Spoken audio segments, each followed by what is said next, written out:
Hey there, history buffs! Today I'm diving deep into the fascinating origins of the Albanian people and their ancient connections to the Illyrians. We're going to break down the evidence from reputable sources like the Encyclopedia Britannica, the Oxford Classical Dictionary, and Harvard's Linguistic Studies. So let's get started. First up, the Encyclopedia Britannica. According to Britannica, southern Illyrian tribes gradually transformed into what we now know as Albanians, influenced by Roman, Byzantine, and Slavic cultures. The first mention of the Albanoid tribe, which Ptolemy located in central Albania, dates back to the 2nd century. Over time, this name expanded to cover the entire region and its people. Britannica also tells us that the Albanian self-designation Shqiperia replaced Albania during the 16th and 17th centuries. This name relates to the concept of clarity and understanding, reflecting the Albanians' strong sense of identity and distinct language. Pretty cool, right? Britannica's evidence makes it clear that Albanians are the inheritors of Illyrian identity, culturally and linguistically.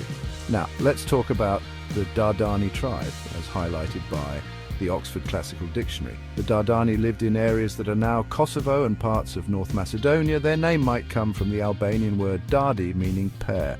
This suggests a linguistic link. Ancient authors like Strabo described the Dardani as possessing a resilient culture that survived even Roman incursions. The Dardani's connection to Albanian linguistic roots supports the idea that Albanians have direct links to this prominent Illyrian tribe. It's fascinating to see how these ancient people have left their mark on modern Albanian culture. Next, Britannica discusses the arrival of Slavic tribes in the Balkans during the 5th to 7th centuries.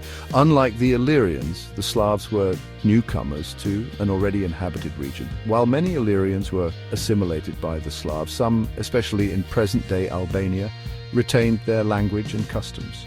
This distinction reinforces the idea that today's Albanians, not the Slavs, are the direct descendants of the Illyrians. They managed to preserve their linguistic and cultural identity despite centuries of external influence. Finally, let's look at the linguistic perspective from Harvard studies. These studies identify Albanian as a successor to the Illyrian language, independent of Latin or Greek. This continuity is key to understanding the ethnogenesis of the Albanian people.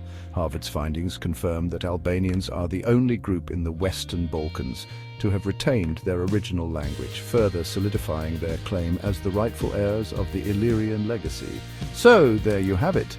The historical, linguistic, and cultural continuity of Albanians as descendants of the Illyrians is well supported by multiple academic sources. Britannica, Oxford, and Harvard all highlight the